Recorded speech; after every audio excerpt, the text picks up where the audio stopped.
আজকে আমাদের মাঝে কিছুটা কল্যাণ আছে। কি কল্যাণ? যদিও আপনারা সংখ্যায় কম, বহু মানুষ মেলাতে ঘুরতেছে, তাই না?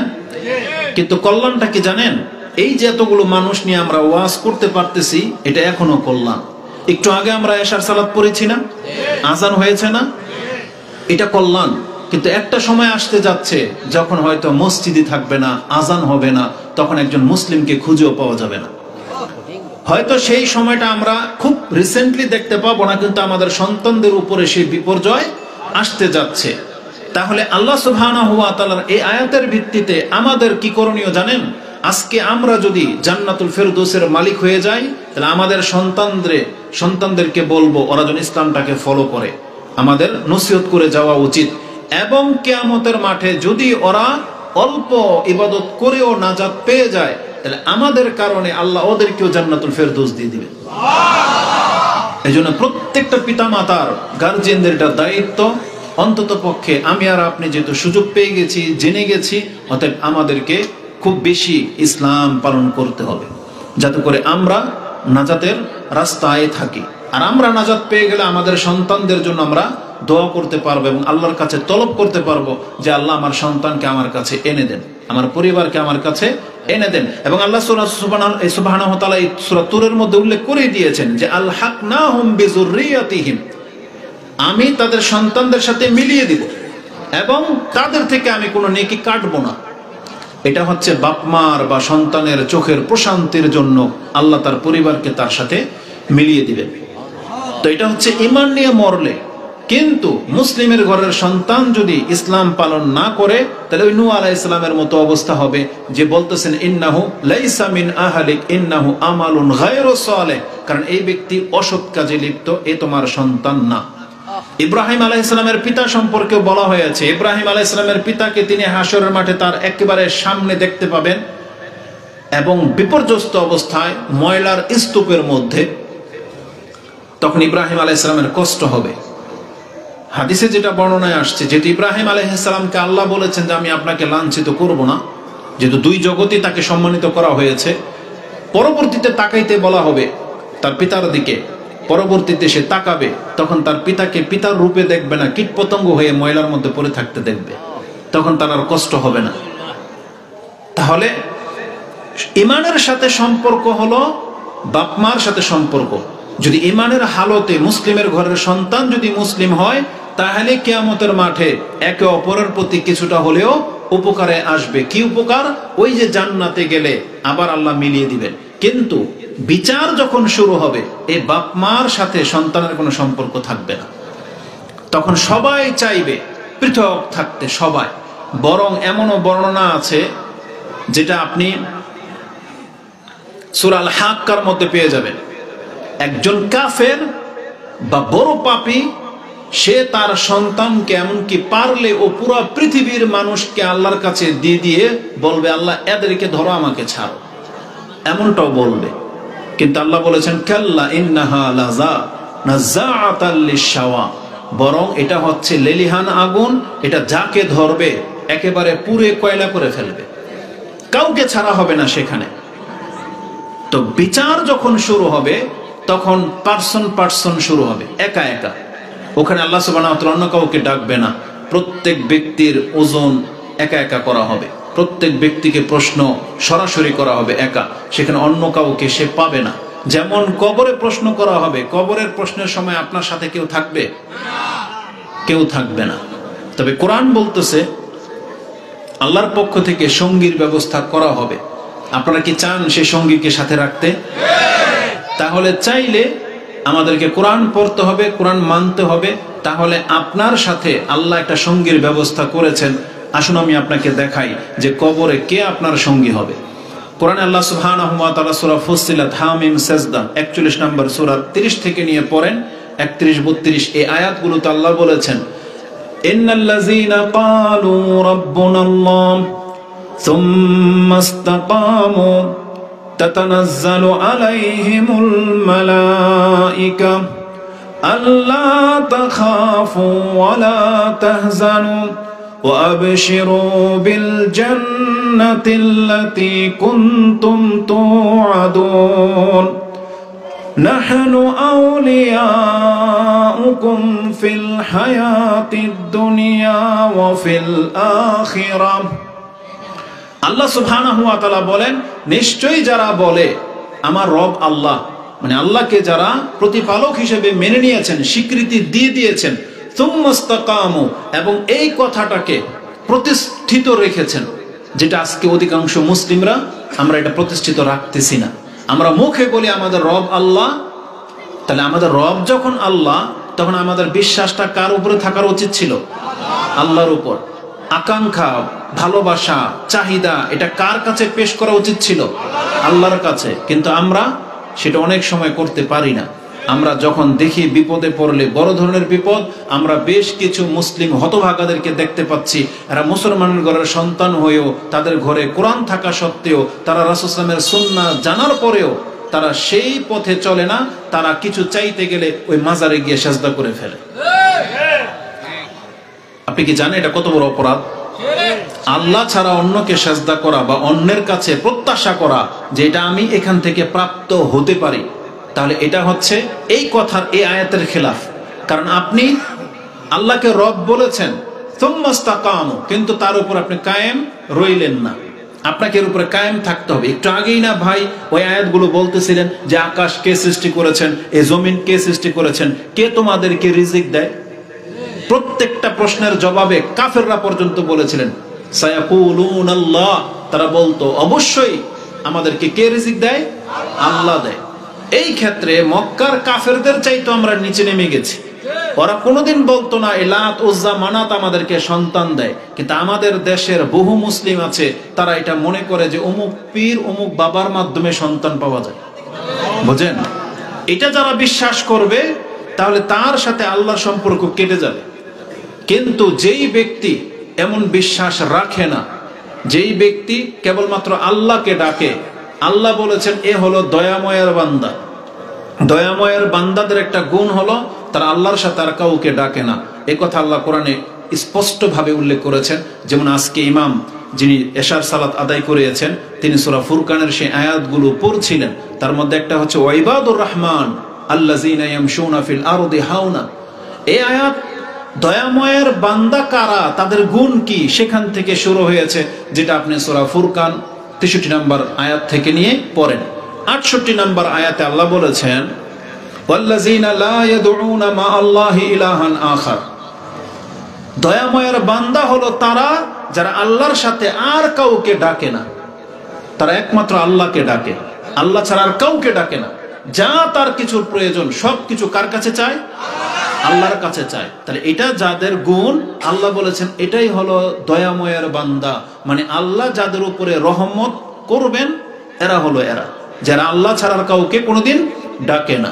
আর ওয়ালা ইয়াকতুলুনাল্লাযীনা ওয়াল্লাযীনা লা ইয়াদউনা মা আল্লাহি ইলাহান আখার ওয়ালা ইয়াকতুলুনান নাফসাল্লাতী হারামাল্লাহু ইল্লা বিল হক ওয়ালা ইয়াজনুন। এবং তারা এমন মানুষকে, এমন নফসকে হত্যা করে না যাকে হত্যা করতে আল্লাহ নিষেধ করেছেন, এবং তারা জিনায় লিপ্ত হয় না। তার মানে এগুলো হচ্ছে রহমানের বান্দাদের গুণ। তো রহমানের বান্দাদের একটা গুণ হলো তারা আল্লাহর সাথে আর কাউকে ডাকে না, তারা একমাত্র আল্লাহকেই ডাকে। যেমন আপনি সূরা ফাতিহার মধ্যে কিন্তু প্রতিদিন অঙ্গীকার করতেছেন, এই যে যারা মাজারে গিয়ে চায়, বিভিন্ন ওলির দরবারে গিয়ে ধন্না ধরে, আমরা শুনেছি যে বিভিন্ন মাজারে গিয়ে তারা ওই সুতো বেঁধে আসে, ইটা লাগায়, তালা লাগাই রেখে আসে। ওই খান জাহান আলী মাজার না কোথায় আছে, খুলনা, বাগেরহাট, সেখানে মহিলাদের যাদের বাচ্চা হয় না, একটা দেয়াল আছে চিকচিক করে, মানে তেল তেলে। বলছে কেন এরকম? বলতেছে যেই সমস্ত মহিলাদের বাচ্চা হয় না তারা এখানে এসে পেট ঘষে। বুঝেন? তাহলে মাজারের দেয়ালে পেট ঘষলে আপনার পেটে বাচ্চা চলে আসবে, এটা তো শয়তানি থিওরি। এটা শয়তানি থিওরি না? এটা কোনোদিন মুসলিমদের আকীদা হইতে পারে? আরে এটা হিন্দু, বৌদ্ধ, খ্রিস্টান ওরা করলে করতে পারে, একটা মুসলিম কি করে এই চিন্তা রাখতে পারে? অথচ আল্লাহ সুবহানাহু ওয়া তাআলা তিনি স্পষ্ট ভাষায় বলেছেন যে রিজিকের মালিক একমাত্র আল্লাহ। আল্লাহ দিয়ে থাকেন রিজিক, সন্তানও আল্লাহ দেন, কাউকে দেন কাউকে দেন না। তো কথা হচ্ছে আল্লাহ সুবহানাহু ওয়া তাআলা বলেছেন ইন্নাল্লাযীনা ক্বালু সুম্মা ইসতাকামু, ইন্নাল্লাযীনা ক্বালু রাব্বুনাল্লাহ সুম্মা ইসতাকামু।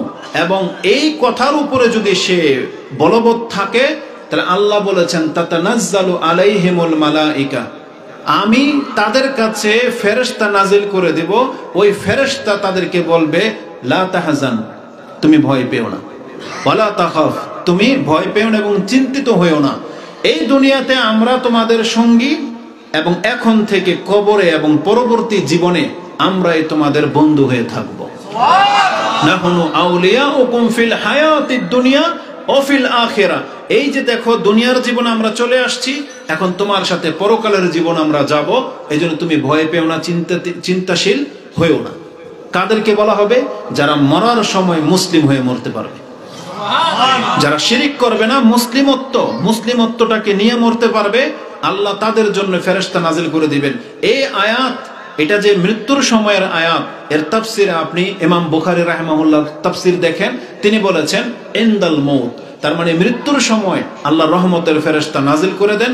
ওই ব্যক্তি মুসলিম ব্যক্তিকে সুসংবাদ দেয়, সালাম দেয় এবং বলে আপনি ভয় পেয়েন না। বরং হাদিসে তো রাসূলুল্লাহ সাল্লাল্লাহু আলাইহি ওয়াসাল্লাম এটা বলেছেন, যেটা আবু দাউদ, ইবনে মাজাহ, তারপরে হচ্ছে নাসাইতে আপনি পেয়ে যাবেন। নাসাইতে আপনি 1833, বাংলাতে 1836-এ পাবেন একটা হাদিস, যেখানে আত্মা গ্রহণ করার কথা রয়েছে। বারা ইবনে আজিব হাদিসের বর্ণনাকারী, প্রসিদ্ধ হাদিস, যে আত্মা গ্রহণ করার যে হাদিসটা, এটা বারা ইবনে আজিব থেকেই সব হাদিসের কিতাবেই এসেছে অধিকাংশ, আবু হুরায়রা থেকে এসেছে আংশিক। তো 1833 কি 36 নম্বর হাদিসটাতে আপনি দেখেন, রাসূল বলেছেন যখন মুমিন বান্দার আত্মা গ্রহণ করার সময় তাহদুরু আল মালাইকা, ফেরেশতারা উপস্থিত হয়।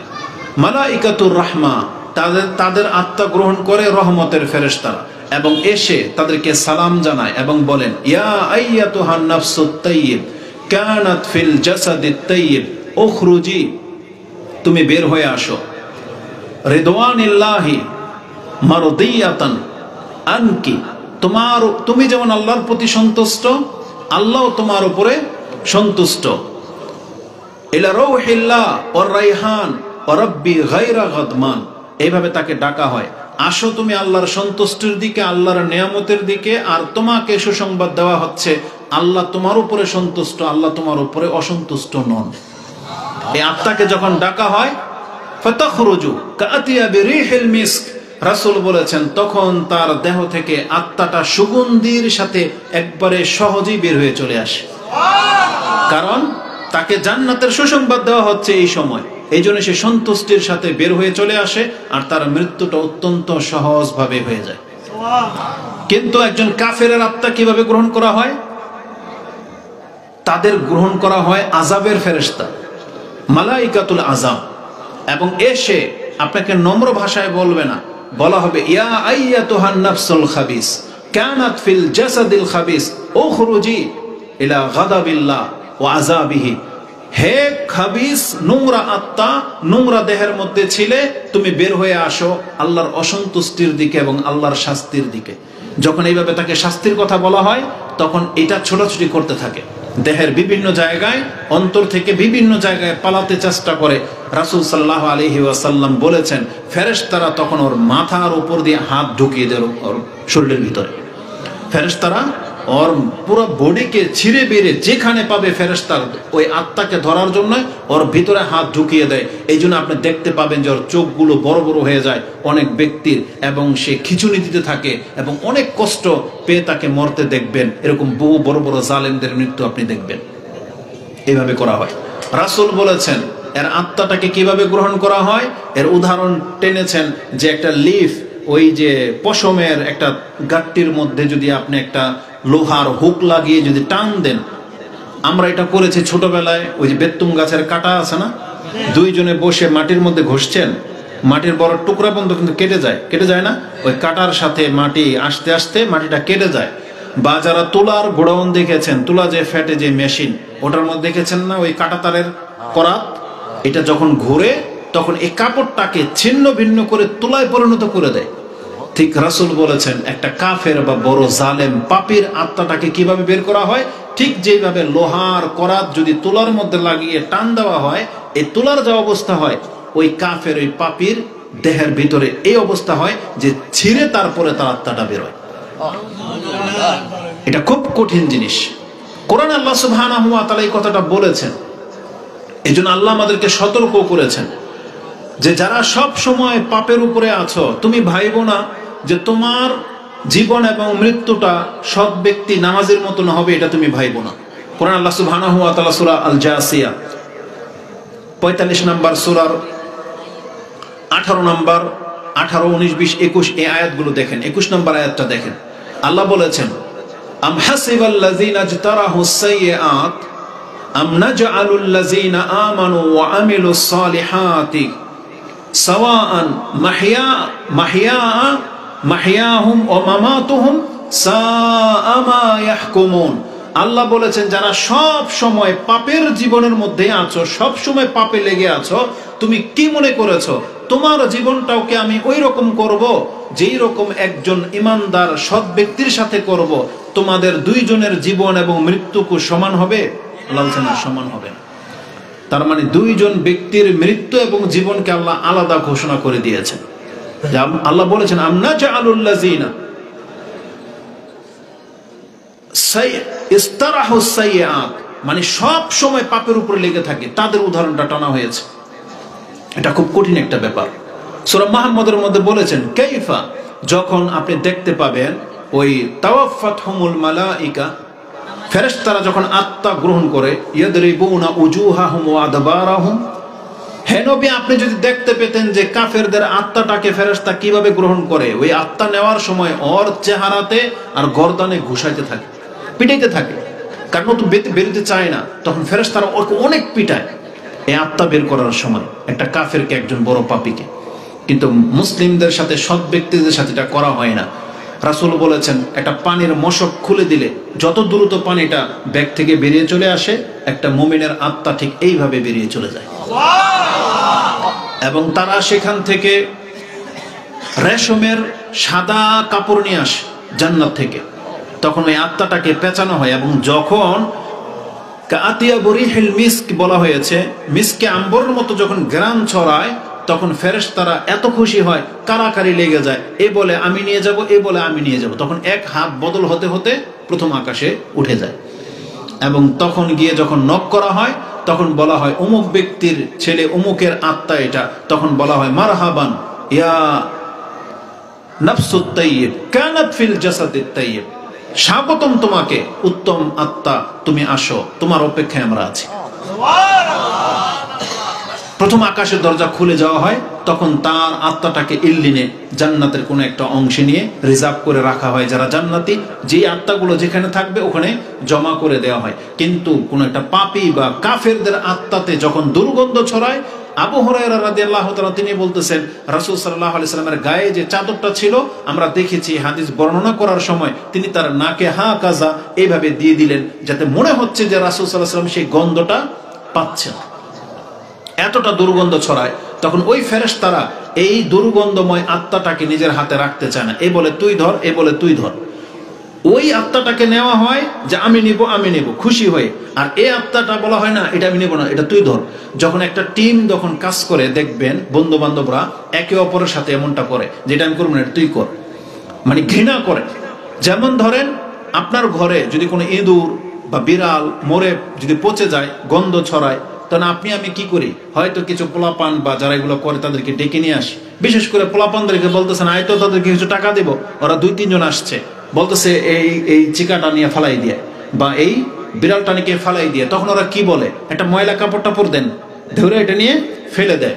তাহলে এই যে ময়লা কাপড়, যেটা বাতিল কাপড়, এগুলো দিয়ে ধরা হয়। ঠিক কাফেরের আত্মাটাকেও জাহান্নাম থেকে বলা হয়েছে ওই ছালার চট এটা নিয়ে আসা হয়, ওই খসখসে কাপড়ের মধ্যে ওর আত্মাটাকে রাখা হয়, এতটা জঘন্য আচরণ করা হয়।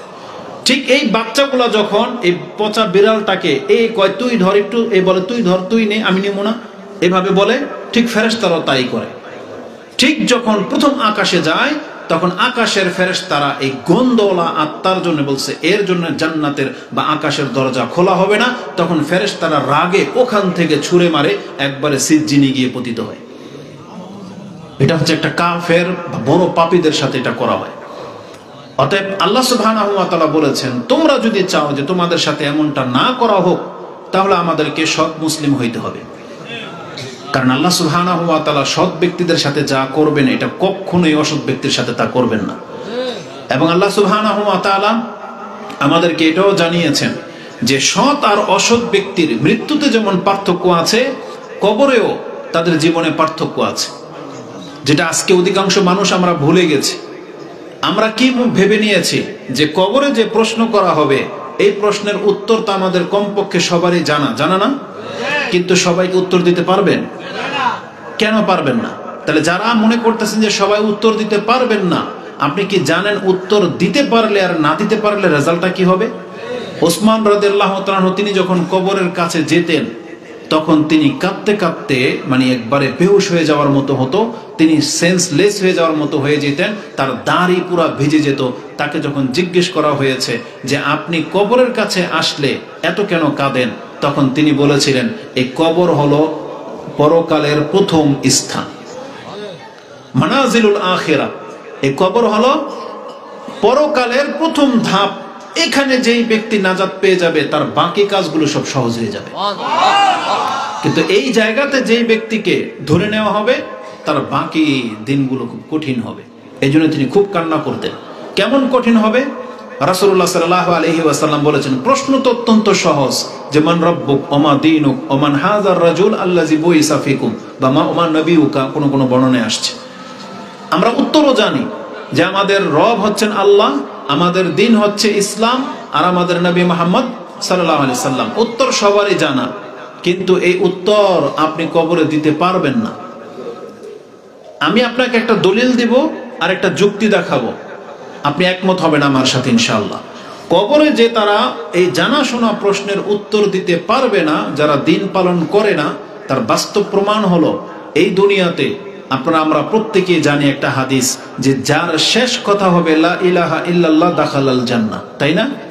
যেই ব্যক্তি মরার সময় লা ইলাহা ইল্লাল্লাহ বলতে পারবে, রাসূল বলেছেন এই ব্যক্তি জান্নাতে যাবে। এটা কি আমরা সবাই জানি কিনা? আচ্ছা বলেন তো দেখি, যদি জানি, মুরব্বীরা বলবেন আপনার জীবনে তো এই যাবৎ কত লাশ আপনি দাফন করেছেন না? কত মৃত ব্যক্তির পাশে আপনি বসেছেন, দেখেছেন, মৃত্যুবরণ করতে দেখেছেন।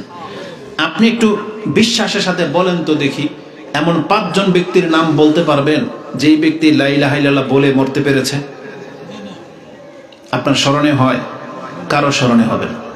তার মানে কত মানুষ তো আমরা কবর নিয়ে রেখে আসলাম, জানাজা পড়তেছি, দাফন কাফন করতেছি, আমাদের আত্মীয় স্বজনের কত মানুষ মারা গেছে, কিন্তু দেখেন রেজাল্ট, অধিকাংশ মানুষের ক্ষেত্রে কেউ লা ইলাহা ইল্লাল্লাহ বলে মরতে পারে, এই ধরনের ব্যক্তিকে খুঁজে পাওয়া দুষ্কর, খুবই দুষ্কর। কেন? এটা জানাশোনা বিষয়। এমন না যে ওই সময় সে ভুলে গেছে, হইতে পারে না যে ভুলে গেছে, কিন্তু আমরা কিন্তু তাকে স্মরণ করিয়ে দিই না? কারণ আর রাসূল নিজেও বলেছেন লাক্কিনু মাউতাকুম বিলা ইলাহা ইল্লাল্লাহ, তোমরা তোমাদের মৃত ব্যক্তিদের সাথে সাক্ষাৎ করো, কিসের সাথে? লা ইলাহা ইল্লাল্লাহর সাথে। তার মানে মৃত ব্যক্তির সামনে গিয়ে অন্য কোনো কথা বলাটাই উচিত না। সেখানে গিয়ে শুধু আপনি নিজে নিজে বলবেন লা ইলাহা ইল্লাল্লাহ, লা ইলাহা ইল্লাল্লাহ মাঝে মাঝে, যাতে করে মৃত ব্যক্তির স্মরণ হয়ে যায়। কিন্তু দুর্ভাগ্য দেখেন, আপনি আপনার নানা, দাদা, চাচা, মামা, খালা, ফুফুকে, মাকে ধরে আছেন, মরে যাচ্ছে, বলতেছেন একবার লা ইলাহা ইল্লাল্লাহ বলেন, একবার বলেন, কিন্তু বলতে পারে না। কেন পারে না? কারণ অধিকাংশ মানুষ তার এই জবানটাকে লা ইলাহা ইল্লাল্লাহ বলার মতো যোগ্যতাই রাখে নাই। এক তো অধিকাংশ মানুষ নেশার সাথে জড়িত, জর্দা, তামাক, বিড়ি, সিগারেট এগুলো খান, মুখটা সবসময় থাকে নাপাক। যদি আপনি তওবা না করেন তাহলে আপনার রেজাল্টটা কি হবে আপনি জানেন? এই মুখ দিয়ে সম্ভাবনা আছে মৃত্যুর সময় আপনার মুখ দিয়ে লা ইলাহা ইল্লাল্লাহ বেরোবে না। যারা প্রকাশ্যে সুদ খায়, ঘুষ খায়, মানে প্রকাশ্যে যারা হারাম খায়, সম্ভাবনা আছে তাদের মুখ দিয়ে লা ইলাহা ইল্লাল্লাহ বেরোবে না। এটা হচ্ছে একটা কারণ। দ্বিতীয়